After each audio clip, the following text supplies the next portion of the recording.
হ্যাঁ, মাননীয় মুখ্যমন্ত্রীর ডাক্তার মানিক সাহার যে গতকালের বক্তব্য এটা শুনেছি। তিনি বলেছেন যে বামপন্থীদের সময়েতেই বামপন্থীরাই এই রাজ্যে সন্ত্রাসবাদীদের সৃষ্টি করেছেন। তিনি এ প্রসঙ্গে মান্দাইয়ের যে সে ঘটনা 1980 ইংরাজির দুঃখজনক ঘটনা তারও উদ্ধৃতি দিয়েছেন। আমি বলবো যারা শিক্ষিত মানুষ যদি অশিক্ষিতের মতো অজ্ঞ মানুষের মতো কথা বলেন তার কোনো জবাব হয় না। সারা বিশ্ব জানে, সারা দেশ জানে 1980 ইংরাজিতে এই সে বাত্তিঘাতী দাঙ্গা, অবিশ্বাসের বাতাবরণ এবং ত্রিপুরার যে সন্ত্রাসবাদী কার্যকলাপ কেন শুরু হলো, কারা তারা? 78 ইংরাজিতে ত্রিপুরার যে বামপন্থী ফ্রন্ট সরকার গঠিত হয়েছিল সমস্ত কায়েমি স্বার্থকে পরাজিত করে, কোণঠাসা করে এবং সিপিআইএম তথা বামফ্রন্ট তার নির্বাচনী প্রতিশ্রুতি অনুসারে বিগত দিনে জনগণের যে সমস্ত ইস্যুগুলোকে নিয়ে তারা এই রাজ্যে গণতান্ত্রিক আন্দোলন সংগঠিত করেছিলেন, এডিসি গঠন করার জন্য, ভূমি সংস্কার সম্পাদিত করার জন্য, ত্রিস্তর পঞ্চায়েত না হলেও যে ক্ষমতার বিকেন্দ্রীকৃত করার জন্য, যে শিক্ষা ব্যবস্থা শহর এলাকার মধ্যে সীমাবদ্ধ ছিল এটাকে ছড়িয়ে গ্রামাঞ্চলে ছড়িয়ে দেওয়ার জন্য 78 ইংরাজিতে কমরেড নৃপেন চক্রবর্তীর নেতৃত্বে সেখানে এই অচলায়তন ভেঙে, যেটাকে আমরা বলি বিকল্প কর্মসূচি, সেই বিকল্প কর্মসূচি শুধু ত্রিপুরা কেন সারা দেশের মধ্যে এই ত্রিপুরা রাজ্যের মধ্যেই তৎকালীন বামফ্রন্ট সরকার পথ দেখিয়েছিলেন। সারা দেশে কোথাও যখন মিড ডে মিল শুরু হয়নি, এই রাজ্যে মিড ডে মিল শুরু হয়েছিল। এখন নানা ধরনের সামাজিক ভাতা চালু হয়েছে সারা দেশে, এই ত্রিপুরা রাজ্যে প্রথম সামাজিক ভাতা শুরু হয়েছিল। এই ত্রিপুরা রাজ্যে এই বিধবাদের পেনশন, অতীতে আমাদের দেশে হাত তোলা ভোট, সে জায়গাতে গোপন ব্যালটে ভোট, এবং সবচেয়ে যুগান্তকারী সিদ্ধান্ত যে ট্রাইবেলদের, আদিবাসীদের অধিকার সুরক্ষিত করার জন্য এডিসি তৈরি করা। তখনই কায়েমি স্বার্থ, একদিকে টিউজেস, আজকে ত্রিপুরা মথার যারা পূর্বসূরীরা, যারা নিজেদেরকে বিশুদ্ধ পাহাড়িয়া দল বলতেন, একমাত্র ট্রাইবেলদের প্রতিনিধি হিসাবে এখন যেমন ত্রিপুরা মথা আইপিএফটি বলে তারাও বলতেন, তাদেরও দাবি ছিল এডিসি গঠনের। যখন বামফ্রন্ট সরকার এডিসি গঠনের ডাক দিল, উদ্যোগ শুরু করলো, তখন তারা স্লোগান তুলে যে না, আগে বিদেশি বিতরণ, পরে এডিসি নির্বাচন।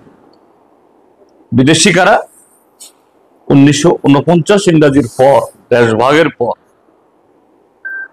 তৎকালীন পূর্ব পাকিস্তান থেকে যারা এই দেশে উদ্বাস্তু হয়ে এই আশ্রয় দিতে বাধ্য হয়েছিলেন, তারা, তাদের সন্তান সন্ততি সবাই। তো একদিক থেকে টিউজেসকে দিয়ে এই স্লোগান তোলানো হয়েছিল, আরেক দিকে হলো আমরা বাঙালি। এবং তৎকালীন সময়তে ত্রিপুরা রাজ্যের মধ্যে প্রধান বিরোধী দল কংগ্রেস যে রক্ত দেব, 75 এডিসি দেব না। 1980 ইংরাজির লোকসভা নির্বাচন কংগ্রেসের তৎকালীন সভাপতি এবং পশ্চিম ত্রিপুরা কেন্দ্রের যিনি প্রার্থী অশোক ভট্টাচার্যের স্লোগান ছিল, আমাকে ভোট দিন, আমি দিল্লিতে গিয়ে এডিসির আইন আমি খারিজ করে দেব। অর্থাৎ বামফ্রন্ট সরকারের জনমুখী কার্যকলাপকে, ভোটের লড়াইয়ে বামফ্রন্টকে হারিয়ে এটাকে রুখতে পারল না।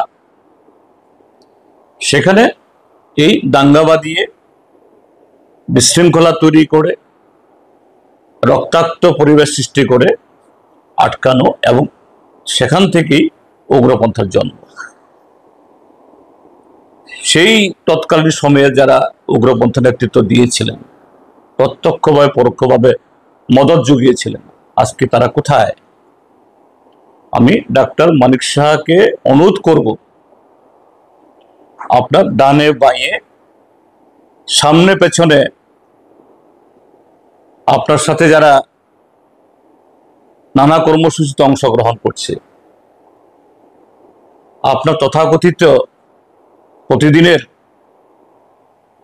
এই যে স্থূল ভাষণ, যার সাথে বাস্তবের মিল নেই, তার প্রতিধ্বনি যারা করছেন, তারাই তো সেদিনকার স্বাধীন ত্রিপুরা এবং বাঙালিস্তান নির্মাণের তারাই তো কুশীলব। এবং ঘটনাচক্রে বা কাকতালীয়ভাবে ডাক্তার মানিক শাহ যখন গতকাল বয়ান দিয়েছেন, তার একদিন আগে আমরা বাঙালির একটা মিছিল আগরতলাতে গেছে। একজন প্রবীণ এই আমরা বাঙালি তার বক্তব্য শুনেছি, একই কথা।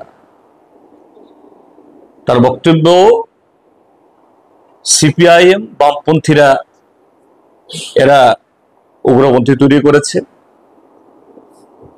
মানিক সরকার আমাদের বরিষ্ঠ নেতা, তিনি সেই 80 ইংরাজির সে ভাতৃঘাতী দাঙ্গার সময়তে আমরা বাঙালির ভূমিকা উল্লেখ করতে গিয়ে তাকে তারা রাজপথে অনেক কটূক্তি করে অনেক কুৎসা রটিয়েছেন। আর তার একদিন বাদে আপনি মানিক সাহা একই ধরনের কথা বললেন। আপনার সাথে আমরা বাঙালির ফারাকটা কি? ত্রিপুরা রাজ্যের মানুষ ইতিহাস বলে যায়, এই চেহারাগুলোকে বলে যায়।